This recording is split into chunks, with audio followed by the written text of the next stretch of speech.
दोस्तों आप सभी को नमस्कार। आज हम 69th बीपीएससी की स्ट्रैटेजी पर चर्चा करेंगे।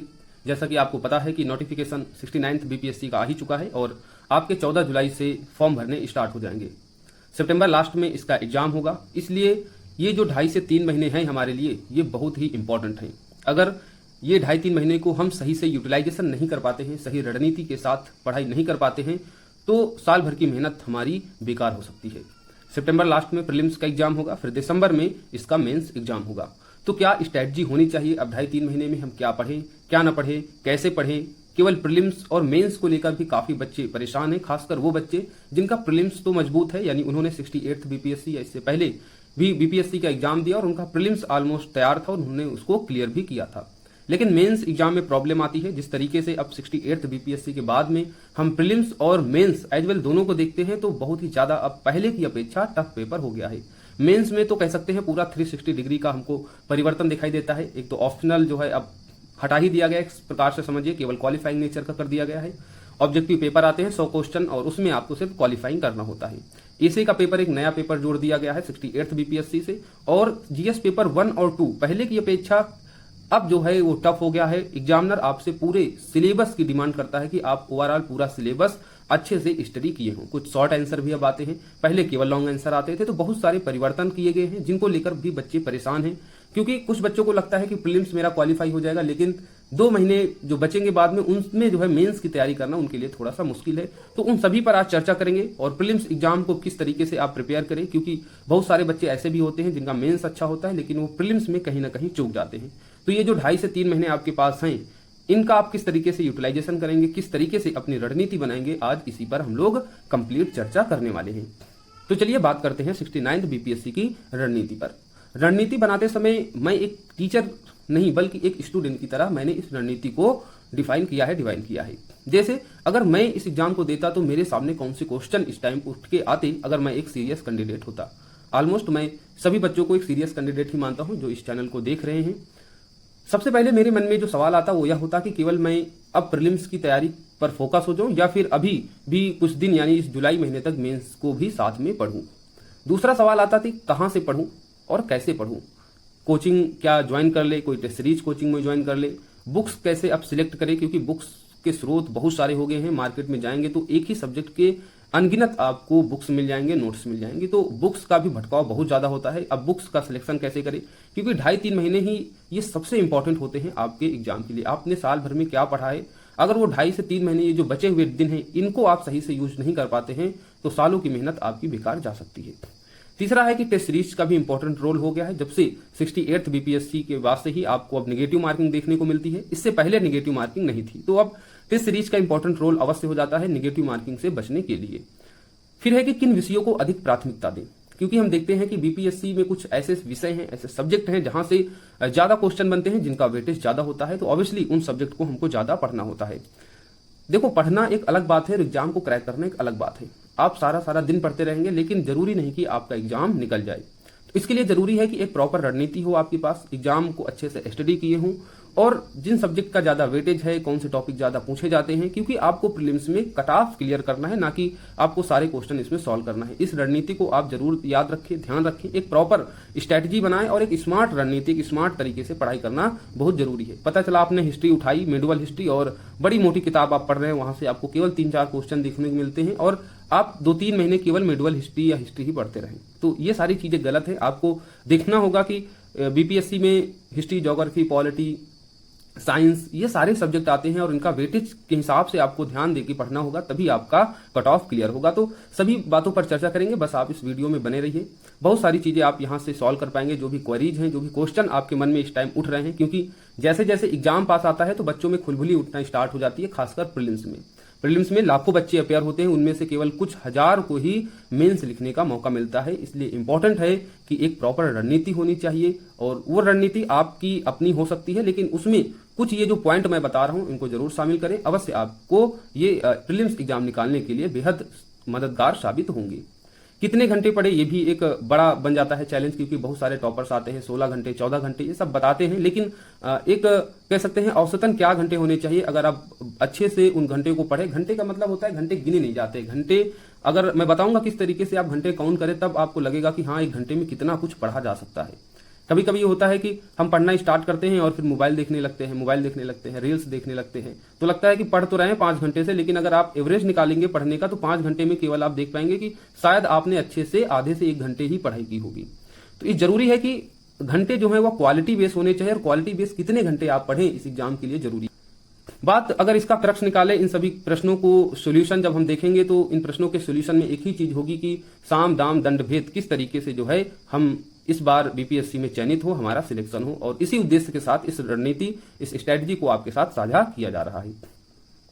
मैं एक बात अंत में कहूंगा, लेकिन उस बात को मैं पहले ही यहां पर आपको बता दे रहा हूं। अगर आप इस बात को समझ जाते हैं तो आपको आगे का वीडियो देखने की जरूरत नहीं पड़ेगी, आप यहीं से इस वीडियो को छोड़कर जा सकते हैं, अपनी पढ़ाई स्टार्ट कर सकते हैं जाकर। अंत में मैं जो बात कहना चाहता हूं इस वीडियो में, वो मैं अभी आपको बताता हूं कि सिविल सर्विस का एग्जाम जो है इसको अगर आपको क्रैक करना है तो सेल्फ एनालिसिस बहुत ही जरूरी है। जब मैं सेल्फ एनालिसिस की बात करता हूं तो इसमें 2 चीजें सबसे महत्वपूर्ण है, पहला सिलेबस और दूसरा पीवाईक्यू। यानी आप जो पढ़ाई कर रहे हैं, बीपीएससी एग्जाम देना चाह रहे हैं, तो आप पहले बीपीएससी का सिलेबस निकालिए। बाकायदा जो नोटिफिकेशन आया है उसमें देखेंगे, उसमें प्रीलिम्स और मेंस दोनों का सिलेबस है। क्योंकि अब प्रीलिम्स आपको देना है, प्रीलिम्स पर फोकस होना है, तो आप लोग क्या करेंगे, प्रीलिम्स में देखेंगे कि सारे सब्जेक्ट लिखे हुए हैं, किन किन सब्जेक्ट से कौन कौन विषय जो हैं आपके एग्जाम में पूछे जाते हैं। तो उस सिलेबस को आप निकालिए, मेंस का भी सिलेबस निकालिए, और जहां पढ़ते हैं वहां उसको चिपका लीजिए, उसकी एक कॉपी अपने साथ हमेशा रखिए। आप कभी भी अपनी पढ़ाई को सिलेबस के दायरे से बाहर मत लेके जाइएगा, वरना आप ज्ञानी तो बन जाएंगे लेकिन आप अपना सिलेक्शन सुनिश्चित नहीं कर पाएंगे। तो जरूरी है कि सिलेबस के दायरे में रहकर पढ़ा जाए। लेकिन होता क्या है कि सिलेबस में जैसे दे दिया गया प्रीलिम्स के लिए कि राष्ट्रीय अंतरराष्ट्रीय महत्व की घटनाएं पूछी जाएंगी, पूछी तो जाएंगी, श्योर है। आपके 150 क्वेश्चन में आपको 30 से 35 क्वेश्चन मिलेंगे करंट अफेयर्स के, राष्ट्रीय अंतरराष्ट्रीय घटनाओं के। लेकिन क्वेश्चन कैसे होंगे, सारे दिन में लगभग 20 से 25 करंट अफेयर्स और उससे ज्यादा ही करंट अफेयर्स की न्यूजें हो जाती हैं। तो क्या सभी इंपॉर्टेंट है क्या? तो इसके लिए क्या करना होता है, इसके लिए आपको करना होता है प्रीवियस ईयर क्वेश्चन पेपर का एनालिसिस। अब करंट अफेयर्स के किस सेगमेंट से अधिक क्वेश्चन पूछते हैं, यानी हम देखते हैं इसमें खेल कूद भी पूछते हैं, राष्ट्रीय करंट अफेयर्स में जो साइंस अटैक होता है, इन्वायरमेंट होता है, और जो अन्य राष्ट्रीय घटनाएं होती हैं वो सारी एग्जाम में पूछी जाती है। लेकिन पूछने का एक तरीका होता है, क्वेश्चन पूछने का करंट अफेयर्स का एक तरीका होता है, ये आप बिल्कुल याद रख लीजिए। ये आप तभी जान पाएंगे कि करंट अफेयर्स के किस तरीके से सवाल बीपीएससी पूछता है और किन घटनाओं को हमें पढ़ना चाहिए, किन घटनाओं को करंट अफेयर्स में छोड़ देना चाहिए। अगर आप मैगजीन उठा के लाते हैं तो मैगजीन में आपको सब कुछ नहीं पढ़ना होता है। ये आप तभी पता कर पाएंगे कि उस मैगजीन में हमको कौन से तथ्यों को याद रखना है कि जो हमारे एग्जाम में पूछे जाते हैं। ये चीज आपको पता चलेगी प्रीवियस ईयर क्वेश्चन पेपर से। तो प्रीवियस ईयर क्वेश्चन पेपर का बहुत ही डीप एनालिसिस करना है, हर सब्जेक्ट वाइज करना है। आप साइंस सेगमेंट को उठाएंगे, देखेंगे कि साइंस में पहले तो किस सब्जेक्ट का वेटेज ज्यादा है, यानी भौतिकी ज्यादा पूछी जाती है, रसायन विज्ञान या फिर बायोलॉजी पूछी जाती है ज्यादा।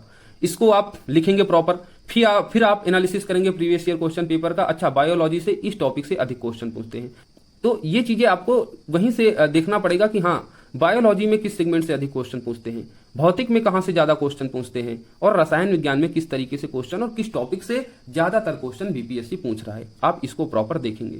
फिर देखेंगे कि इसमें भी होता है कि सब्जेक्ट में कुछ ऐसे टॉपिक होते हैं जहां से जो है बहुत ही सतही आपसे पूछा जाता है, लेकिन कुछ ऐसे टॉपिक होते हैं जहां से आपसे डेप्थ नॉलेज पूछी जाती है, थोड़ा सा कंसेप्चुअल अंडरस्टैंडिंग के साथ आपसे क्वेश्चन पूछा जाता है। तो इन सभी का एनालिसिस आप तभी कर पाएंगे प्रॉपर सब्जेक्ट, फिर सब्जेक्ट में टॉपिक, फिर टॉपिक में जाएंगे तो सब टॉपिक कि कौन सा टॉपिक ज्यादा डेप्थ में हमको पढ़ना है, कौन सा टॉपिक हमको ओवरऑल एक थोड़ा सा ऊपर ऊपर पढ़ लेना है, क्योंकि उसी तरीके से बीपीएससी क्वेश्चन पूछता है। तो आपको इसका प्रॉपर एनालिसिस करना होगा, सिलेबस के दायरे में रहते हुए जो चीजें हैं उन्हीं को पढ़ना है। लेकिन क्या पढ़ना है ये आपको बताएंगे प्रीवियस ईयर क्वेश्चन पेपर। तो कम से कम 5 साल के प्रीवियस ईयर क्वेश्चन पेपर, कब तक, बहुत पुराने नहीं जाएंगे क्योंकि ट्रेंड बदलता रहता है, क्वेश्चन की प्रकृति बदलती रहती है। तो कम से कम 5 सालों के प्रीवियस ईयर क्वेश्चन पेपर का जरूर एनालिसिस करें, और खासकर 68th बीपीएससी का तो जरूर, क्योंकि 68th बीपीएससी में थोड़ा सा ऑप्शनल को उन्होंने ऑप्शन को भी चेंज किया था। जो पहले आते थे अभी भी 5 ऑप्शन, लेकिन उसमें से क्या किया, 3 आपके मेन ऑप्शन से 2 ऑप्शन को उन्होंने, जो अलग से ऑप्शन होते हैं उपयुक्त में से कोई नहीं, उपयुक्त में से एक से अधिक। पहले 4 मेन ऑप्शन होते थे और ई ऑप्शन में दोनों ऑप्शन हो जाते थे। तो इस तरीके से आप थोड़ा सा इसको देखेंगे, थोड़ी प्रैक्टिस भी करेंगे ऐसे क्वेश्चनों की, और फिर देखेंगे ई ऑप्शन कितना सही होता है कि ये एक्टिव ऑप्शन है या फिर पैसिव वॉइस ऑप्शन ये बना हुआ है। ये आप तभी जान पाएंगे। टीचर आपको कितना भी बताए, आपको वो चीज समझ में नहीं आएगी, वो मूल्यांकन आप नहीं कर पाएंगे जो आप इस पर समय देकर सेल्फ एनालिसिस करके कर पाएंगे। तो अगर आप इतनी बात समझ लेते हैं, प्रीवियस ईयर क्वेश्चन पेपर की एनालिसिस कर लेते हैं, सिलेबस को समझ लेते हैं, तो आप समझ लीजिए आपने एग्जाम को समझ लिया। जब आप एग्जाम को समझ लेते हैं तो आपको कौन सी बुक पढ़नी है, कितने घंटे में पढ़नी है, कौन से सब्जेक्ट को अधिक पढ़ना है, ये सब चीजें अपने आप पता करके अपनी रणनीति बना लेते हैं। तो अगर आप इतना कर सकते हैं तो आप अब इस वीडियो को छोड़कर जा सकते हैं। आप क्वेश्चन पेपर का एनालिसिस करें, सिलेबस को देखें और अपनी रणनीति स्वयं बना सकते हैं। अब आपको जो है कोई टीचर कुछ भी कहे, आप जो है अपनी रणनीति, अपनी स्ट्रेटेजी पर स्टिक होकर 2.5 से 3 महीने तैयारी कीजिए, श्योर आपका प्रीलिम्स निकल जाएगा। लेकिन हाँ, सिलेबस और प्रीवियस ईयर क्वेश्चन पेपर का बहुत ही डीप एनालिसिस डेली आपको आधे घंटे देना है कम से कम। इस पर डेली आपको जो 5 सालों के प्रीवियस ईयर क्वेश्चन पेपर उनके आंसर नहीं पढ़ने हैं, आपको आंसर नहीं याद करना है, आपको एनालिसिस करना है। एनालिसिस करने का क्या मतलब होता है ये आपको पता करना होगा। एनालिसिस करने का मतलब आपको सब्जेक्ट का वेटेज, क्वेश्चन की प्रकृति, और दूसरा जो ऑप्शनल ऑप्शन पूछे जा रहे हैं उनके बारे में भी, जैसे कि आंसर हो गया दूसरा, लेकिन आंसर के साथ में जो ऑप्शन दिए हैं तो वो ऑप्शन जो है किस टॉपिक से हैं, तो वो सारी चीजें आपको पढ़नी पड़ेंगी। देखो मेहनत तो आपको करना पड़ेगा, ये चीज आप श्योर कर लीजिए। जब आप इतना कर लेते हैं, स्वयं से सारी चीजें कर लेते हैं, तो आई थिंक आप जो है अपने लिए एक अच्छी रणनीति बना सकते हैं, फिर और किसी टीचर की जरूरत या आवश्यकता नहीं पड़ेगी। अब हम उन प्रश्नों को लेते हैं जो हमने स्टार्टिंग में जिन पर बात की थी। पहला सवाल था कि केवल प्रीलिम्स पढ़ें या मेंस पढ़ें। तो इसमें हमने 2 कैटेगरी वाइज बच्चों को डिवाइड किया है। पहला, जिन बच्चों का प्रीलिम्स तैयार है और 68th बीपीएससी प्रीलिम्स पास करने वाले छात्र इस कैटेगरी में अपने आप को रख सकते हैं। दूसरे वो छात्र जो पहली बार प्रीलिम्स दे रहे हैं, या फिर ऐसे भी छात्र जो 1, 2 या फिर इससे अधिक बार भी प्रीलिम्स एग्जाम दिया किंतु प्रीलिम्स एग्जाम को क्लियर नहीं कर पाए। तो बात करते हैं पहले छात्रों की जिनका प्रीलिम्स तैयार है और 68th बीपीएससी। मैं इस पर जोर देकर कह रहा हूं क्योंकि इससे पहले के जो एग्जाम होते थे उनका पैटर्न, उनका प्रश्न पूछने की उनकी प्रकृति, और इससे पहले नेगेटिव मार्किंग भी नहीं थी। तो 68th बीपीएससी प्रीलिम्स पास करने वाले छात्र विशेषता जिन्होंने पास किया था एग्जाम को और उनकी प्रीलिम्स की तैयारी अच्छी है, लेकिन मेंस जो है कहीं ना कहीं उनका छूट जाता है क्योंकि 68th बीपीएससी अब मेंस थोड़ा सा मुश्किल भी हो गया है। तो वो बच्चे क्या करें, जुलाई तक मेंस को प्राथमिकता देकर पढ़ सकते हैं, जिसमें खासकर एसी की प्रैक्टिस कर सकते हैं, थोड़ा सा एसी को देख सकते हैं और जीएस पेपर 1-2 के स्टैटिक टॉपिक को पढ़ सकते हैं जुलाई तक। प्रीलिम्स को भी पढ़ेंगे साथ में, क्योंकि ये बच्चे क्या है, इन्होंने एग्जाम को समझा है, अब इन्हें जरूरत है केवल रिवीजन करने की। तो 2 महीने पर्याप्त है इनके लिए रिवीजन करने के लिए, क्योंकि इन्होंने 68th बीपीएससी प्रीलिम्स को पास किया है, तो ऑब्वियसली इस बार भी वो पास कर लेंगे 2 महीने अगर वो अच्छे से रिवीजन कर लेते हैं। चूंकि मेंस थोड़ा सा मुश्किल है और मेंस क्लियर करने के बाद ही जो है हमारा फाइनल सिलेक्शन होगा, तो जुलाई तक मेंस को थोड़ी सी प्राथमिकता दे सकते हैं। वो एसे की प्लेलिस्ट बनी हुई है, जीएस पेपर 1-2 की भी प्लेलिस्ट बनी हुई है, आप वहां से जाकर स्टैटिक और एसे की थोड़ी अभी प्रैक्टिस कर सकते हैं, ताकि प्रीलिम्स पास करने के बाद वो दबाव खत्म हो जाए कि कैसे मेंस की अब प्रॉपर तरीके से अच्छे से तैयारी करें। जैसे ही प्रीलिम्स आप लोगों का पास होंगे, क्लियर करेंगे, वैसे ही आप लोग क्या करेंगे, क्योंकि एसे और जीएस पेपर 1-2 के स्टैटिक टॉपिक आपके क्लियर ही होंगे, तो जो करंट अपडेटेड जो करंट के मुद्दे होते हैं उन पर आप अच्छे से समझ बना लेंगे और आंसर राइटिंग कर लेंगे, तो आपका फाइनल सिलेक्शन कोई रोक नहीं सकता है। अब दूसरे वो बच्चे हैं जो पहली बार प्रीलिम्स देंगे। इसमें भी 2 कैटेगराइज कर सकते हैं कि कुछ बच्चे होते हैं जो अन्य वनडे एग्जाम या दूसरे स्टेट पीसीएस की तैयारी कर रहे होते हैं और वो मेंस नहीं उन्होंने पढ़ा बीपीएससी का, तो एक तो वो बच्चे हो गए। दूसरे वो बच्चे भी हैं जो खासकर बीपीएससी की ही प्रिपरेशन कर रहे थे, तो उन्होंने प्रीलिम्स को भी अच्छे से क्लियर कर लिया है, पास पढ़ लिया है और मेन्स को भी उन्होंने साथ में पढ़ा प्रीलिम्स के साथ साथ में। पहले बात करेंगे उन बच्चों की जो अन्य वनडे एग्जाम की तैयारी करते हैं या फिर किसी दूसरे स्टेट पीसीएस के बच्चे होते हैं जो बीपीएससी में अपेयर होते हैं, लेकिन उन्होंने बीपीएससी का जो है मेंस नहीं पढ़ा है, या फिर वनडे एग्जाम की तैयारी जैसे पुलिस दरोगा की तैयारी कर रहे बच्चे होते हैं, तो उनका जीएस कहीं ना कहीं अच्छे से तैयार होता है, लेकिन उन्होंने मेंस को नहीं पढ़ा। तो चूंकि अगर आपको बीपीएससी क्लियर करना है तो मेंस तो सबसे इंपॉर्टेंट है, प्रीलिम्स तो केवल मेंस पेपर देने के लिए ही होता है। तो मेंस नहीं पढ़ा उन बच्चों ने, उनको लगता है कि हमारा जीएस अच्छा है, हम प्रीलिम्स निकाल सकते हैं। तो अभी क्या करें, वो कम से कम 15 से 20 दिन कह सकते हैं कि आप 20 जुलाई तक मेंस एग्जाम को स्टडी कर लें। मेंस एग्जाम स्टडी करने का मेरा मतलब ये हो जाता है कि आप सिलेबस निकालिए मेंस का, उसके बाद जो previous year question paper 68th BPSC के हैं आप उनको पढ़ें, देखिए कि किस तरीके से मेंस के पेपर आते हैं, कि क्या सिलेबस है, ताकि जब आप लोगों का प्रीलिम्स क्लियर हो जाए तो जो 10-12 दिन रणनीति बनाने में लगते हैं प्रीलिम्स के बाद, फिर रणनीति बनाते हैं, उसी में 1 हफ्ता लग जाता है, तो वो जो समय बच जाए कम से कम अभी वो काम कर ले। ऐसे की थोड़ी सी प्रैक्टिस कर लें, जो आपको वीडियो प्रोवाइड कराए गए हैं, 6-7 मॉडल ऐसे दिए गए हैं, ऐसे किस तरीके से अच्छा लिखते हैं, तो वो एक बार कम से कम आप देख सकते हैं, थोड़ा सा समय निकाल के 2-3 घंटे का। तो अभी मेंस पर कम से कम आप 10-15 दिन 20 दिन क्या करें, 3 से 4 घंटे देकर प्रीलिम्स तो आप पढ़ेंगे ही, 3-4 घंटे आप मेंस को भी स्टडी कर लें, ताकि प्रीलिम्स पास करने के बाद जो है एक संभावना रहे कि 2 महीने में ऑब्वियसली किया जा सकता है, अगर आप लोग ये 15-20 दिन थोड़ा सा मेंस एग्जाम को स्टडी कर लेते हैं, जीएस पेपर 1-2 के थोड़ा स्टैटिक टॉपिक को देख लेते हैं, और ऐसे ओवरऑल एक बार सिलेबस 68th बीपीएससी के क्वेश्चन पेपर और स्टैटिक टॉपिक और ऐसे को अगर ये 15 से 20 दिन आप लोग देख लेते हैं, तो पूरी संभावना है निश्चित रूप से आप लोग भी मेंस बहुत अच्छा से कर पाएंगे। अब वो बच्चे हैं जो मेंस जो है पढ़े हैं प्रीलिम्स के साथ साथ, तो वो क्या करें, अब वो प्रीलिम्स पर ही फोकस करें प्लीज, क्योंकि पहली बार प्रीलिम्स होगा तो ऑब्वियसली इनके अंदर थोड़ा सा डर भी होगा। पहली बार प्रीलिम्स दे रहे हैं तो ज्यादा से ज्यादा वो टेस्ट सीरीज को देखें, नेगेटिव मार्किंग है तो उससे बचने की कोशिश करें और बार बार अपना रिवीजन करें। उन्होंने मेंस अच्छे से पढ़ा है तो ऑब्वियसली जो 2 महीने आपको बचेंगे उसमें आप अच्छा कर लेंगे, आप तैयार कर लेंगे। तो वो पहली बार जो प्रीलिम्स देंगे, जिन्होंने मेंस नहीं कभी पढ़ा है, मेंस का पेपर नहीं देखा है, तो वो अभी क्या करे, कम से कम 10 से 12 दिन 15 दिन मेंस एग्जाम की स्टडी करे।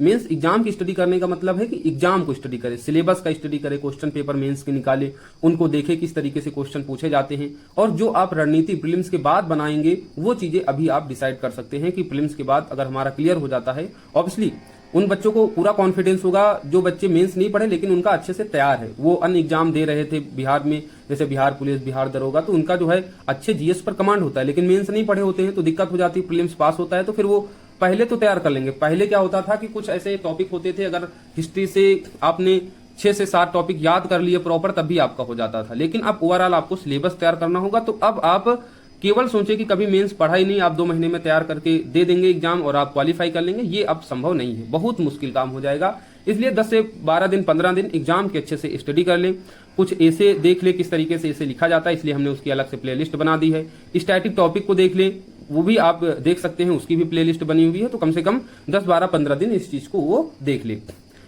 इसमें एक कैटेगरी के बच्चे और थे जो 1-2 बार से एग्जाम दे रहे हैं, प्रीलिम्स का क्लियर नहीं हुआ, तो वो क्या करें, पूरी तरीके से प्रीलिम्स को टारगेट करें, ना पढ़े मेंस, बिल्कुल ना पढ़े। क्योंकि जो बच्चा 2-3 साल से पढ़ रहा है, आई थिंक उसने कभी ना कभी तो प्रीलिम्स मेंस को एग्जाम को स्टडी किया ही होगा, उस बीच में मेंस एग्जाम के पेपर को देखा होगा। आई थिंक बहुत सारे बच्चों ने मेंस को तैयार भी कर लिया होगा, लेकिन क्या है, उनका प्रीलिम्स नहीं तैयार, उनको तथ्यात्मक तथ्य ज्यादा नहीं याद होते हैं। तो ये सारे बच्चे क्या करें, वो प्रॉपर पूरी तरीके से प्रीलिम्स को टारगेट करें। 1-2 बार दिए हैं, नहीं हुआ प्रीलिम्स, तो इस बार वो बच्चे जरूर निकाले केवल प्रीलिम्स को टारगेट करके, क्योंकि जब 2-3 बार नहीं निकलता है तो एक फ्रस्ट्रेशन हो जाती है, आपको मेंस अच्छा है आपका लेकिन प्रीलिम्स नहीं हो रहा है। तो प्लीज वो बच्चे प्रीलिम्स को ही पूरी तरीके से टारगेट करें जो 2 से 2.5 महीने बचे हुए हैं। अब दूसरा सवाल था कि कहां से पढ़ें और कैसे पढ़ें। कहां से पढ़ने वाले में 2 तरीके के बच्चे, एक कोचिंग वाले बच्चे, दूसरे हैं बिना कोचिंग वाले। देखो कोचिंग वाले बच्चे भाई, उन्होंने पैसा दिया है तो वो क्या करे, अपने टीचरों पर विश्वास करे। पहली चीज तो जो पढ़ाया जा रहा है उसका प्रॉपर रिवीजन करे, उसे अच्छे से समझे, जो भी डाउट है वो अपनी क्लास में पूछे, लेकिन साथ में ही सेल्फ स्टडी का समय जरूर निकाले। केवल कोचिंग पर डिपेंड होकर सिविल सर्विस का एग्जाम निकालना बहुत मुश्किल है।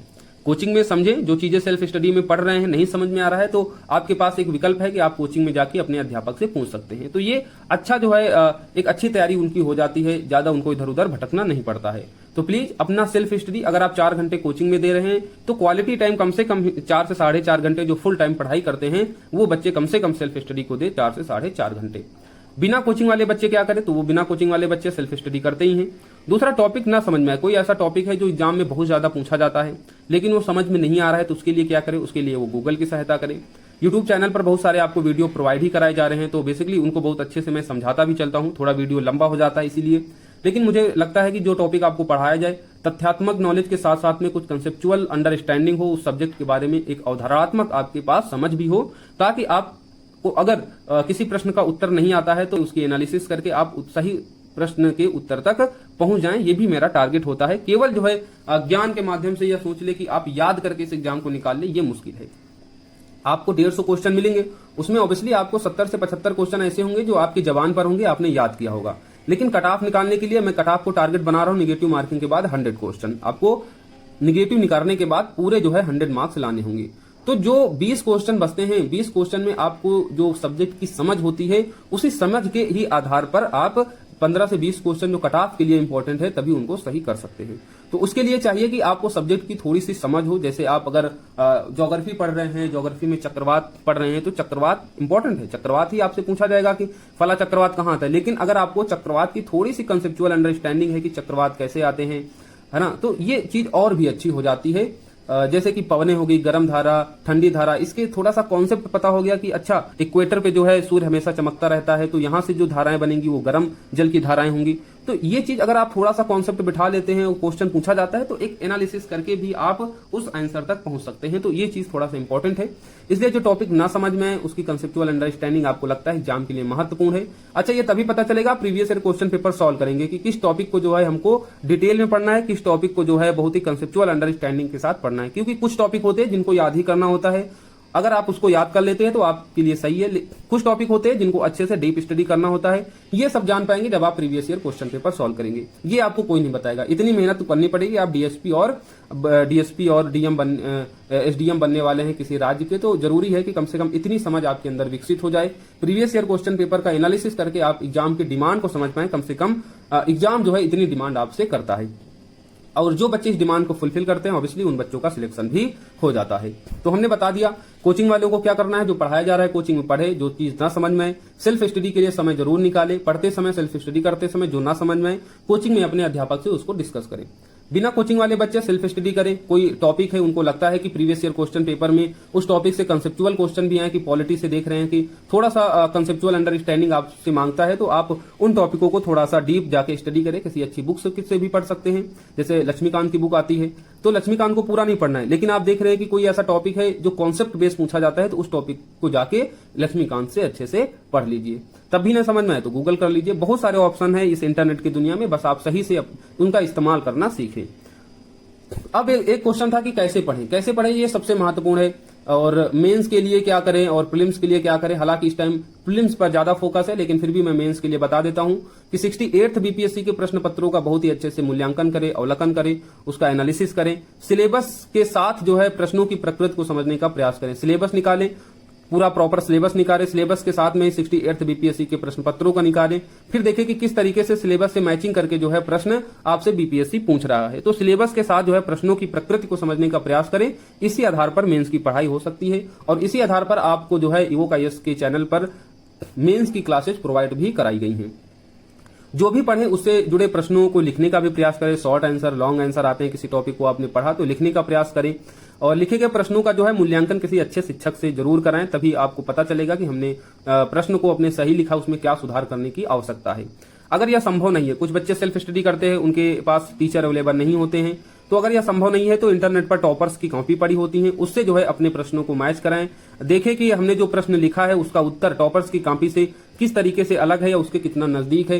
क्या हमने टॉपर्स की तरह जो है अच्छे से वेन डायग्राम वगैरह बनाए हैं, क्या उस टॉपिक से टॉपर ने किस तरीके से लिखा और हमने किस तरीके से लिखा। तो आप जो है कम से कम टॉपर्स की कॉपी के नजदीक जाने की कोशिश करें, और हमेशा जो टॉपर्स की कॉपी है उससे और अच्छा लिखने की कोशिश करें। जिस दिन आप ऐसा कर ले जाते हैं तो आपका जो है सिलेक्शन निश्चित है, आप अच्छा प्रश्न जो है लिख पाने की स्थिति में होंगे। प्रीलिम्स के लिए तो मैंने पहले ही बताया था कि जो अंत में बात बतानी थी आपको, प्रीवियस ईयर क्वेश्चन पेपर बहुत ही इंपॉर्टेंट होते हैं। जो टीचर आपको कह रहे हैं कि प्रीवियस ईयर क्वेश्चन पेपर का रोल खत्म हो गया है, तो शायद उन टीचरों ने जो है एग्जाम को अच्छे से स्टडी नहीं किया है, सिविल सर्विस एग्जाम को उन्होंने नहीं जाना है कि कैसे उस एग्जाम को क्लियर किया जाता है। क्योंकि आजकल जो है इंटरनेट पर यूट्यूब है ना, एक ये ओपन प्लेटफॉर्म है, कोई भी आके यहाँ पर वीडियो बना सकता है, रणनीति शेयर कर सकता है। लेकिन मुझे मानना है कि प्लीज थोड़ा सा बच्चे सावधान हो इसके लिए, वो जो है बहुत ज्यादा भटके नहीं। मैं बार बार कह रहा हूं कि सिलेबस और प्रीवियस ईयर क्वेश्चन पेपर का एनालिसिस ही आपको एग्जाम के करीब ले जाएगा, एग्जाम को पास करवा सकता है, और कुछ नहीं। 50% की तैयारी होती है एग्जाम को स्टडी करना, और 50% की तैयारी होती है सब्जेक्ट की स्टडी करना। तो अगर आपने सिलेबस और प्रीवियस ईयर क्वेश्चन पेपर का एनालिसिस करके ये जान लिया कि हमको एग्जाम में क्या पढ़ना है, क्या छोड़ना है, तो यकीनन आपकी 50% तैयारी होगी, और यही होती है स्मार्ट स्ट्रेटजी पढ़ने की, सिलेक्शन लेने की। वरना पंचवर्षीय योजनाएं लाग जाती हैं, और प्रीलिम मेंस का छोड़ो, सिलेक्शन का छोड़ो, प्रीलिम्स भी नहीं निकल पाता है बच्चों का जल्दी। और पढ़ते बहुत हैं, पढ़ने में बिल्कुल कसर नहीं रखते हैं, बस दिक्कत यही होती है कि वो सिलेबस के दायरे से बाहर पढ़ने लगते हैं, ज्ञान की दुनिया में खो जाते हैं। उनसे कुछ भी पूछो वो बता देंगे, लेकिन एग्जाम में जो प्रश्न पूछे जाते हैं उनका उत्तर उनके पास नहीं होता है, क्योंकि उन्होंने एग्जाम के पैटर्न को नहीं समझा, प्रीवियस ईयर क्वेश्चन पेपर के किस तरीके से पूछा जाता है, इन प्रश्नों की प्रकृति को उन्होंने नहीं समझा। ये प्रॉब्लम होती है ज्यादातर बच्चों की, इसलिए ज्यादातर बच्चे एग्जाम पास भी नहीं कर पाते हैं। तो जिसको एग्जाम क्लियर करना है तो मेहनत करनी पड़ेगी आपको, सिलेबस के साथ साथ में प्रीवियस ईयर क्वेश्चन पेपर को और एग्जाम को स्टडी करना होगा। मैं फिर से बता रहा हूं, ये जो है कोई टीचर आपको करके नहीं देगा और ऐसा किसी टीचर के लिए संभव भी नहीं है। वो पढ़ा सकता है, प्रीवियस ईयर क्वेश्चन पेपर का सोल्यूशन आपको बता सकता है कि किस तरीके से क्वेश्चन पूछे जाते हैं, लेकिन वो चीजें आपके दिमाग में तभी फिट होंगी जब आप जो है उस पेपर को खूब रगड़ेंगे, जब आप घिसेंगे, तभी वो चीजें आपके माइंड में सेट होंगी। ये आप पूरा ध्यान रख ले, ये मैं अपने अनुभव से बता रहा हूं। प्लीज इस चीज को आप जरूर ध्यान दें, इसको अवॉइड किए बिना आप एग्जाम को निकाल नहीं सकते हैं, बहुत ही मुश्किल होगा। तो सेल्फ एनालिसिस करना बहुत जरूरी है। इस एग्जाम की पैटर्न को तलाशें, क्वेश्चन पूछने की प्रकृति को देखें, ये सारी चीजें इंपॉर्टेंट हैं। अब हम आते हैं मुख्य विषयों पर कि किन सब्जेक्ट का अधिक वेटेज होता है और उनके लिए हमको कौन सी किताबें पढ़नी है। आप अगर इतनी किताबों पर, इतनी बुक्स पर स्टिक हो जाते हैं तो यकीनन आपका जो है प्रीलिम्स नहीं रुकेगा, ये मैं गारंटी लेता हूं। लेकिन हाँ, इतनी किताबों को आपको कम से कम 5 से 10 बार रिवीजन करना होगा एग्जाम देने से पहले, 2.5 से 3 महीने में। रिवीजन रिवीजन रिवीजन, 10 बुक को 10 बार पढ़ने से अच्छा है एक ही बुक को आप 10 बार पढ़ो, ठीक है, तब भाई आपका सिलेक्शन हो पाएगा। 30 क्वेश्चन बायोलॉजी में पूछे जाते हैं, हम कह रहे हैं कि 25 क्वेश्चन आप उन बुकों को पढ़े जहां से क्वेश्चन बाहर नहीं होता है। अब आप 5 क्वेश्चन के चक्कर में जो है एनसीईआरटी भी पढ़ने लगते हैं, घटना चक्र भी पढ़ने लगते हैं, लूसेंट भी पढ़ने लगते हैं, इसके अलावा मार्केट्स में बहुत सारी कोचिंग के नोट्स भी पढ़ने लगते हैं। वो 5 को सॉल्व करने के लिए आप 25 भूल जाते हैं कि 25 क्वेश्चन ऐसे हैं जो केवल एक ही बुक को पढ़कर सॉल्व किया जा सकता है। तो 25 को टारगेट करें ना, 5 को ठीक है। अगर हम 25 के लिए एक अच्छी किताब, बहुत अच्छी किताब पढ़ेंगे तो शायद 5 में 2 या 1 क्वेश्चन हम एनालिसिस के आधार पर भी उसके सही उत्तर तक पहुंच पाएंगे। 2-3 क्वेश्चन नहीं आ रहे, उनको छोड़ दो। ये एक अच्छी रणनीति होती है कट ऑफ निकालने के लिए। अगर साइंस में 30 क्वेश्चन आ रहे हैं, आपने 24 से 25 क्वेश्चन कर दिए हैं नेगेटिव मार्किंग निकाल के, तो समझ लो आपने बहुत अच्छा किया है। अब आपके सिलेक्शन को कोई रोक नहीं सकता है। तो करंट अफेयर्स का वेटेज ज्यादा होता है, 30-35 क्वेश्चन करंट अफेयर्स के होते हैं ऑब्वियसली। अगर क्योंकि करंट अफेयर्स कभी कभी क्या होता है, एक प्रॉपर करंट अफेयर्स होता है, दूसरा होता है स्टैटिक सब्जेक्ट से जुड़ा हुआ, यानी एक इकोनॉमिक्स है। इकोनॉमिक्स में टॉपिक है मुद्रास्फीति, जीडीपी, जीएनपी। तो ये सारे टॉपिक जो है करंट से रिलेट करते हैं। तो आप चाहे उसको स्टैटिक करंट मान ले या केवल प्रॉपर करंट मान ले। तो इस तरीके से कम 30 से 35 क्वेश्चन होते हैं करंट अफेयर्स के। करंट अफेयर्स के लिए क्या करना है, आपको प्रतियोगिता दर्पण जो है पढ़नी होगी, प्रतियोगिता दर्पण को प्रॉपर पढ़नी होगी। और इसमें एक अच्छा तरीका होता है कि प्रतियोगिता दर्पण आपने पढ़ी, इसके शुरुआत के कम से कम बस 25 से 30 पेज ही इंपॉर्टेंट होते हैं, पूरे नहीं पढ़नी होती है। और जब आप राष्ट्रीय अंतर्राष्ट्रीय करंट अफेयर्स की घटनाओं को पढ़ते हैं तो 20 से 25-30 पेज के बाद में एक आपको पेज मिलता है जहां पर पूरी घटनाओं को एक ही पेज में 1 लाइनर फॉर्म में दे दिया जाता है। तो इसका क्या करें, आप प्रिंट आउट निकाल लें। प्रिंट आउट निकाल के कम से कम जो है 8 महीने की प्रतियोगिता दर्पण एग्जाम से पहले, जैसे सितंबर में एग्जाम होगा तो सितंबर में भी जो प्रतियोगिता दर्पण स्टार्टिंग में अगर आ जाती है तो उसको ले ले, क्योंकि ये 1 महीना पहले के निकालते हैं। सितंबर में निकालेंगे तो उसमें अगस्त की सारी घटनाएं होंगी।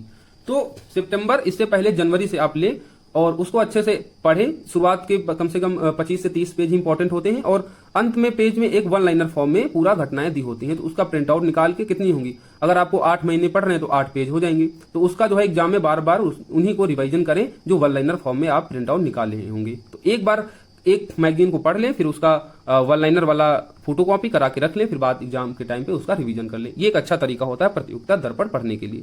प्रतियोगिता दर्पण मैगजीन से हम देखते हैं बीपीएससी जो है अक्सर एग्जाम में क्वेश्चन पूछती है। प्रतियोगिता दर्पण जैसे बताया कि 1 लाइनर आपको निकाल के पढ़ना है यहां से। इसके बावजूद एक किताब मंथली मैगजीन अच्छी पढ़नी है, मंथली मैगजीन बहुत अच्छी, जैसे एक स्टैंडर्ड मैगजीन पढ़नी है, कोई भी नहीं आपको पढ़नी है। जैसे घटना चक्र की अच्छी मैगजीन आती है, घटना सार की मैगजीन आती है जो वार्षिकांक होती है ना, वार्षिकांक होती है। प्रतियोगिता दर्पण आप मंथली पढ़ेंगे, बाकी जो मंथली मैगजीन पढ़ेंगे ये वार्षिकांक वाली, पूरा 1 साल का प्रॉपर जो कंबाइंड होता है। इसमें घटना चक्र ले सकते हैं और घटना सार की किताब ले सकते हैं। एक कोचिंग है, मैं उसका नाम लेना चाहूंगा, जरूर लेना चाहूंगा, क्योंकि वो अच्छा काम करते हैं और उनकी कोचिंग का मैंने करंट अफेयर्स देखा है तो मुझे अच्छा लगा। कोचिंग का नाम है, मैं कोचिंग का देखो प्रचार नहीं कर रहा हूँ, केवल उनकी मैगजीन देखी मुझे अच्छा लगा। और मैं शायद आपको करंट अफेयर जो है उस लेवल तक नहीं पढ़ा सकता हूँ, क्योंकि स्टैटिक के ही वीडियो बनाने में मुझे काफी समय लग जाता है और अकेले यूट्यूब पर काम करता हूँ, इसलिए करंट अफेयर्स को उस प्रॉपर वे में मैं आपको कवर नहीं करा पाऊंगा। इसलिए जरूरी है कि आप प्रतियोगिता दर्पण के साथ मंथली मैगजीन, अगर घटना चक्र पढ़ रहे, घटना चक्र, घटना सार और परफेक्शन आईएएस की जो है मैंने देखा कि उसकी अच्छी मैगजीन होती है, उनको आप पढ़ सकते हैं। उसमें आपको बिहार स्पेसिफिक भी मिल जाता है स्टार्टिंग में और राष्ट्रीय अंतर्राष्ट्रीय घटनाएं भी मिल जाती हैं। फिर साइंस भी इंपॉर्टेंट है, साइंस के भी 30 क्वेश्चन आते हैं। तो साइंस के लिए केवल आपको क्या करना है, लूसेंट आती है साइंस वाली, पूरी लूसेंट नहीं जिसमें सभी जीएस के क्वेश्चन होते हैं। साइंस की एक अलग से लूसेंट आती है, उस लूसेंट के पढ़ें और घटना चक्र को सॉल्व करें। आप यहाँ पर जो है दुनिया भर के मार्केट के पेपर लगाने से अच्छा है आप जो स्टेट पीसीएस में पेपर आते हैं उनको सॉल्व कर लें, उनकी एक्सप्लेनेशन को देख लें और इवोक आईएएस पर वीडियो पढ़े हुए हैं उनको भी देख सकते हैं। तो घटना चक्र विशेषता जो बीपीएससी में क्वेश्चन पूछे गए हैं प्रीवियस ईयर उनको तो सॉल्व करना है, बाकी अन्य स्टेट पीसीएस को देख सकते हैं और ये सब चीजें आप प्रीवियस ईयर क्वेश्चन पेपर का एनालिसिस करने के बाद करेंगे, है ना। जैसे बायो ज्यादा पूछते हैं, फिजिक्स के भी अच्छे खासे क्वेश्चन होते हैं। अब टॉपिक को तलाशे कि कौन से टॉपिक से ज्यादा क्वेश्चन पूछे जाते हैं, उसको जो है लूसेंट से भी पढ़ लें, उसको जो है प्रैक्टिस के लिए घटना चक्र को अच्छे से स्टडी कर ले, उसकी एक्सप्लेनेशन आती है, जो आपको लग रहा है आप भूल सकते हैं इंपॉर्टेंट है उसका नोट्स बनाते चलें। बाकी इवोक आईएएस के वीडियो भी आप देख सकते हैं प्रॉपर आपको, जैसे इस टाइम बायोलॉजी हम पढ़ा रहे हैं, बायोलॉजी की वीडियो आप देख सकते हैं। इसके बाद अन्य सेगमेंट फिजिक्स और केमिस्ट्री आपको पढ़ा दी जाएगी, तो रिवीजन के लिए भी वहां से देख सकते हैं। फिर आता है हिस्ट्री।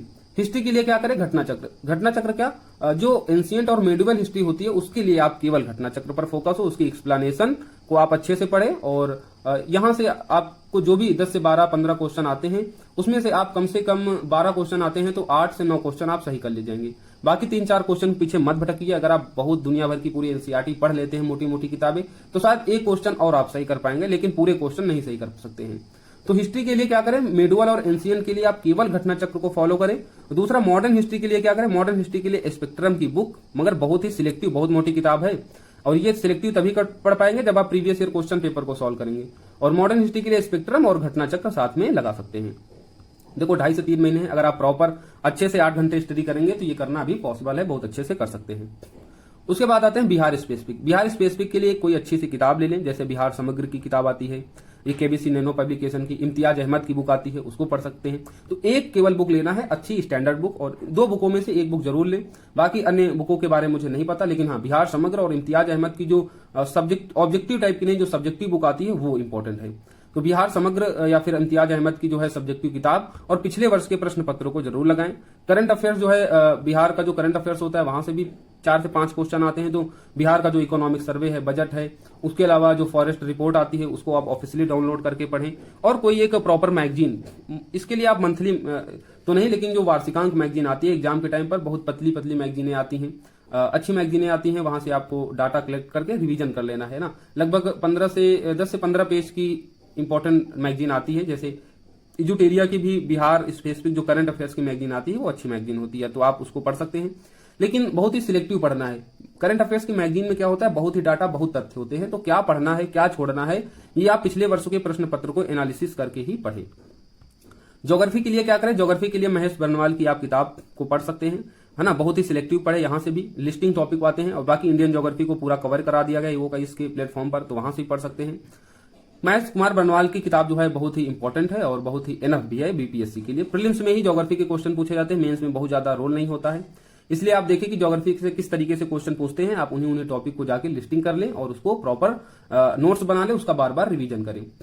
नेक्स्ट आते हैं पॉलिटी पे। पॉलिटी के लिए किताब लक्ष्मीकांत की बुक अच्छी किताब होती है, लेकिन सिलेक्टिव पढ़ना है, देखना है कि किस तरीके से क्वेश्चन बीपीएससी पूछता है, उन्हीं टॉपिक को अच्छे से कवर कर लेना है। कुछ आर्टिकल, अनुसूचियां, अनुच्छेद, इन सबको एक जगह जो है नोट्स बना लेने हैं ताकि आप एग्जाम के टाइम पे उनका रिवीजन कर सकें। बाकी जो थोड़े से कंसेप्चुअल अंडरस्टैंडिंग के लिए जो टॉपिक इंपॉर्टेंट है उनको आप लक्ष्मीकांत से एक बार जरूर पढ़ें।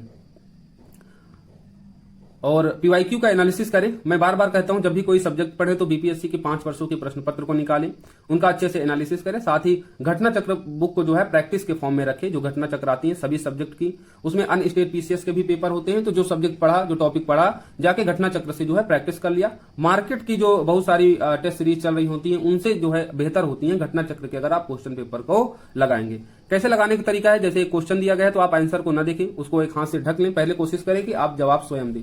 अगर आपका जवाब सही होता है तब भी उसकी एक्सप्लेनेशन को पढ़े, क्योंकि जो ऑप्शन उसके होते हैं उसकी भी इंफॉर्मेशन दी होती है, ताकि अगर कभी घुमा फिरा के दूसरा भी क्वेश्चन उससे बने तो आप उसको सॉल्व कर लें। देन अगर आपका क्वेश्चन गलत हुआ है तो वहीं आप सोचें कि क्यों गलत हुआ है, क्या नॉलेज में कमी हुई है, या प्रश्न को पढ़ते समय हमने ध्यान नहीं दिया। कभी कभी होता है कि नहीं पूछ रहा होता है, हमने हाँ पढ़ लिया, ध्यान नहीं दिया। तो देखिए कि क्या क्वेश्चन पढ़ने में चूक हुई है, नॉलेज गैप है, हमने रिवीजन नहीं किया इसलिए गलत हुआ है। तो ये सारी चीजें, जब भी कोई प्रश्न गलत हो वो अपने मन में एनालिसिस करें और दोबारा इस टॉपिक से या ऐसा प्रश्न गलत ना हो इसकी पूरी कोशिश करें। जाके उस टॉपिक को पढ़ें, उस टॉपिक को रिवाइज करें। ये सारे प्रोसेस होते हैं अच्छे से पढ़ने के। देन इकोनॉमिक से बहुत क्वेश्चन बीपीएससी नहीं पूछता, इसलिए व्यर्थ में जो है इसके लिए समय बर्बाद ना करें। जो भी 6 से 7 8 क्वेश्चन पूछे जाते हैं उसमें लगभग 60 से 70% क्वेश्चन करंट अफेयर्स बेस होते हैं। उसके अलावा static topic current affairs base मतलब इकोनॉमिक सर्वे, बजट, फिर बजट में जो योजनाएं लॉन्च की जाती हैं वो योजनाएं चाहे बिहार से संबंध हो या फिर राष्ट्रीय योजनाएं हैं तो वहां से क्वेश्चन पूछा जाता है। दूसरा, इकोनॉमिक्स में जो है कुछ स्टैटिक टॉपिक इंपॉर्टेंट है तो उनको पढ़ लो, जैसे जीडीपी जीएनपी पढ़ लिया, मुद्रा स्फीति वाला पढ़ लिया, थोड़ा सा बैंकिंग को देख लिया। तो ये स्टैटिक टॉपिक केवल इकोनॉमिक्स में किसी बुक से जाकर सिलेक्टिव पढ़ सकते हैं। बाकी करंट अफेयर्स इकोनॉमिक्स में ज्यादा पूछी जाती है, 60-70% के आसपास करंट अफेयर्स का ही रोल होता है इकोनॉमिक्स में। तो इकोनॉमिक्स में बहुत ज्यादा वेटेज नहीं है, 7 से 8 क्वेश्चन आते हैं, तो बिल्कुल इसके लिए परेशान न हो। इसके लिए आप करंट अफेयर्स को जो इकोनॉमिक्स पोर्शन होता है उसे अच्छे से देख लें। बाकी कुछ स्टैटिक टॉपिक जैसे मैंने बताया, जीडीपी जीएनपी क्या होती है, मुद्रा स्फीति वाला टॉपिक क्या है, उसके अलावा जो चालू खाता, पूंजी खाता, इनमें क्या क्या चीजें आती हैं, ट्रेड वगैरह थोड़ा सा देख सकते हैं। और लास्ट में जो एक टॉपिक हमने बताया था बैंकिंग सिस्टम से, तो बैंकिंग सिस्टम को थोड़ा सा देख ले। इन्वायरमेंट इकोलॉजी जो है वो ज्योग्राफी में ही, जो महेश कुमार बनवाल किताब होती है तो ज्योग्राफी के अंतर्गत ही इसको रिलेट करने की कोशिश करें। यूपीएससी की तरह जो है इन्वायरमेंट इकोलॉजी बीपीएससी में नहीं पूछी जाती है, तो बहुत ही सिलेक्टेड होने की जरूरत है। रामसर साइट देख लें, जैसे कुछ झीलें इंपॉर्टेंट हो गई, और राष्ट्रीय वन उद्यान देख लें, अभ्यारण्य देख लें, कोई नया अभ्यारण्य अभी रिसेंटली अगर बना है तो उसको देख लें। यही सारी चीजें जो है इन्वायरमेंट में पूछी जाती हैं। कुछ ऑर्गेनाइजेशन हो जाते हैं उनको देख ले, कोई इन्वायरमेंट से रिलेटेड कोई समिट हुई है जैसे COP27 इंपॉर्टेंट हो जाती है, कहां हुई, क्या उसकी थीम है। तो ये सारी चीजें जो है इन्वायरमेंट को करंट अफेयर से जोड़ के कुछ स्टैटिक टॉपिक को सिलेक्टिव पढ़ें, और ये सारी चीजें जब आप प्रीवियस ईयर लगाएंगे तो आप अच्छे से उसको एनालिसिस कर पाएंगे। अब आते हैं कितने घंटे पढ़ें। कितने घंटे पढ़ने का मतलब है कि अब ज्यादा से ज्यादा घंटे पढ़ें। अब इसमें घंटे क्या मैं बता दूं, जितना समय निकाल सकें आप दें। अगर आप फुल टाइम पढ़ते हैं तो खाना पीने के अलावा और घंटे 1.5 घंटे इंटरटेनमेंट के साथ साथ में पूरा समय अपना पढ़ाई पर ही दें, क्योंकि जितना ज्यादा पढ़ाई करेंगे, देखो पढ़ाई तो आपको करनी पड़ेगी। तो जो मैंने बताई रणनीति, उस रणनीति के साथ syllabus, previous year question paper का एनालिसिस करते समय जो रिसोर्सेज बताएं उनको पढ़े, उनका बार बार रिवीजन करें। तो उसके लिए जरूरी है आपके पास समय ज्यादा से ज्यादा होना चाहिए। तो जितना समय निकाल सके उतना पढ़े और फालतू टाइम वेस्ट ना करें। सबसे ध्यान रखिए कि टाइम आपका वेस्ट नहीं होना चाहिए। घंटे गिनने का तरीका क्या होता है, जैसे आपने कोई कुछ मूवी या देख रहे हैं, रील देख रहे हैं, आप खाना खा रहे हैं, ठीक, आपने खा लिया, तो जब आप पढ़ने बैठे, चाहे आप वो 40 मिनट का ड्यू बना ले, 45 मिनट का बना ले, 50 मिनट का ड्यू बना सकते हैं, 1 घंटे का ड्यू बना सकते हैं। तो जैसे आपको 1 घंटा पढ़ना है तो 1 घंटे पढ़ने का मतलब है कि 1 घंटा केवल पढ़ना ही है। उसमें ना आप मोबाइल छुएंगे, पानी पीने के अलावा आप कुछ नहीं करेंगे, ना तो आप मोबाइल को अपने टच करेंगे, ना तो आप कुछ सोचेंगे। आप क्या करेंगे, पूरा कंसेंट्रेशन के साथ उस 1 घंटे को पढ़ेंगे। जैसे 1 घंटा आप पूरा होता है वैसे एक गोला बनाइए। फिर आप 10 से 15 मिनट आप रेस्ट कर सकते हैं। 10 मिनट रेस्ट कीजिए, 5 मिनट रेस्ट कीजिए, 15 मिनट रेस्ट कीजिए। फिर आप जब पढ़ने बैठे तो उस पढ़ने के दौरान आप कोई भी डिस्ट्रैक्शन वाला वर्क नहीं करेंगे। फिर जैसे ही 50 मिनट का या 1 घंटे जो आपने ड्यू रखा था कि अब इतने घंटे जो है हमको डेडिकेटेड होकर पढ़ने हैं, जैसे वो घंटा होता है फिर आप गोला बनाएंगे। तो यकीन मानिए जिस दिन आप 7 गोला बनाने लगे, 7 से 8 गोला बनाने लगे, तब समझ लीजिए आपका सिलेक्शन पूरा हो गया है। आप जो है तभी सही गुणवत्तापूर्ण घंटे को गिन पा रहे हैं कि कितने घंटे पढ़ पाते हैं। जो बच्चे फुल टाइम पढ़ाई करते हैं ना, वो भी गोला बना के देखेंगे तो 8 गोले से ज्यादा वो बना नहीं पाएंगे। जो बच्चे जॉब करते हैं वो इस तरीके कम से कम 4 घंटे जो है क्वालिटी टाइम अपना पढ़ाई को जरूर दें। बहुत होता है 1 घंटा, अगर 1 घंटा आप ईमानदारी के साथ पढ़ने बैठ जाएंगे तो 1 घंटे में पूरा एक टॉपिक पढ़ सकते हैं proper previous year question paper को लगाकर। तो यही आपके साथ रणनीति शेयर करनी थी, कैसे पढ़ें, कहां से पढ़ें, कौन सी बुक रिसोर्स को पढ़ें। अंत में वही मैं कहूंगा जो मैंने पहले कही दिया है कि इस एग्जाम को निकालना है तो सेल्फ एनालिसिस करना है। इस एग्जाम को निकालने की 2 बूंदें हैं जो जिंदगी का काम करती हैं, आपके सिलेक्शन को सुनिश्चित करती हैं। पहला, जो भी पढ़ रहे हैं उसको सिलेबस के दायरे में पढ़ें। सिलेबस को देखते हुए प्रीवियस ईयर क्वेश्चन पेपर का एनालिसिस करें कि किस टॉपिक से, किस सब्जेक्ट से किस तरीके से क्वेश्चन पूछा जाता है, क्वेश्चन की क्या प्रकृति है बीपीएससी एग्जाम में। क्योंकि आप किसी भी स्टेट पीसीएस की तैयारी करें तो आपको किताबें यही पढ़नी होती है, लेकिन किताब तो पढ़नी है, लेकिन वो एग्जाम किस तरीके से क्वेश्चन पूछता है, क्वेश्चन पूछने की क्या प्रकृति है। यूपीएससी के बच्चे भी लक्ष्मीकांत और स्पेक्ट्रम पढ़ते हैं, यूपीपीएससी के भी बच्चे, अन्य स्टेट पीसीएस के बच्चे यही किताब पढ़ते हैं, और बिहार पीसीएस के भी। लेकिन बिहार पीसीएस अगर आपको निकालना है तो बिहार पीसीएस के आपको क्वेश्चन देखने होंगे, क्वेश्चनों की प्रकृति समझनी होगी कि कितने कंसेप्चुअल क्वेश्चन पूछता है, कितना डीप पूछता है, किस टॉपिक से कितने ज्यादा क्वेश्चन पूछता है, उस टॉपिक से किस तरीके से क्वेश्चन पूछता है। ये सारी चीजें तभी पता कर पाएंगे जब आप प्रीवियस ईयर क्वेश्चन पेपर का एनालिसिस करेंगे। मैं बार बार इस बात पर जोर दे रहा हूं, आप ज्यादा ना भटकें, इन सभी बातों का ध्यान रखेंगे तो निश्चित ही आप जो है सफल होंगे, प्रीलिम्स एग्जाम को क्वालिफाई कर पाएंगे। और प्रीलिम्स के बाद इसी तरीके से जो रणनीति के साथ अगर आप पढ़ाई करेंगे तो आप मेंस को भी क्वालिफाई करके अपना सिलेक्शन सुनिश्चित कर पाएंगे। बाकी OKIS आपके साथ है। जो भी प्रॉब्लम्स हैं, जो भी समस्याएं हैं पढ़ाई से संबंधित, तो आप कमेंट बॉक्स में भी अपने प्रश्नों को बता सकते हैं। उनका जवाब आपको यथासंभव पूरी कोशिश की जाएगी, आपको जवाब दिया जाए, आप सेटिस्फेक्शन के साथ आपको जवाब दिया जाए। मेरे लिए आपका सिलेक्शन इंपॉर्टेंट है, इसके अलावा मैं और कुछ नहीं चाहता हूं। आप सिलेक्ट हों, बस यही मेरी एक कामना है। तो आप जो भी आपके क्वारीज हो कमेंट बॉक्स में जरूर मुझसे पूछें, जरूर उनका जवाब दिया जाएगा। क्योंकि इस टाइम क्या होता है, बहुत सारी चीजें होती हैं, कभी कभी निगेटिविटी भी आती है, यार ये क्लियर कर पाएंगे कि नहीं कर पाएंगे, मोटिवेशन भी डाउन होता जाता है। तो जरूरी है कि आप मोटिवेट रहें, आपके मन में जो प्रश्न उठ रहे हैं उनका जो है प्रॉपर आपको उत्तर मिले, जिससे आप जो है उन प्रश्नों से निकलकर आप आगे बढ़ें, आप अपनी पढ़ाई को कंटिन्यू कर सकें। तो इसी उद्देश्य के साथ सारी चीजें आपके साथ की जा रही हैं, आपके साथ प्रॉपर मैं जुड़ा हुआ हूं। मिलते हैं हम लोग नेक्स्ट वीडियो क्लास के साथ में। बायोलॉजी की क्लास जैसे चल रही है, हमने पाचन तंत्र पढ़ाया था, इससे पहले बायोलॉजी के क्लास में पूरा पादप जगत, कवक और ये सारी चीजें हमने कवर ही कर दी थी। अब नेक्स्ट हमारा बायोलॉजी का ही अगला जो हम पढ़ रहे हैं, मानव शरीर के तंत्र में अगला तंत्र जैसे आपका हो सकता है कंकाल तंत्र या रुधिर परिसंचरण तंत्र, तो उस वीडियो क्लास के साथ में अगर आपसे मिलेंगे। जब तक के लिए थैंक यू, जय हिंद। पढ़ते रहें, मुस्कुराते रहें। चैनल पर नए हो इसे शेयर करें और सब्सक्राइब करें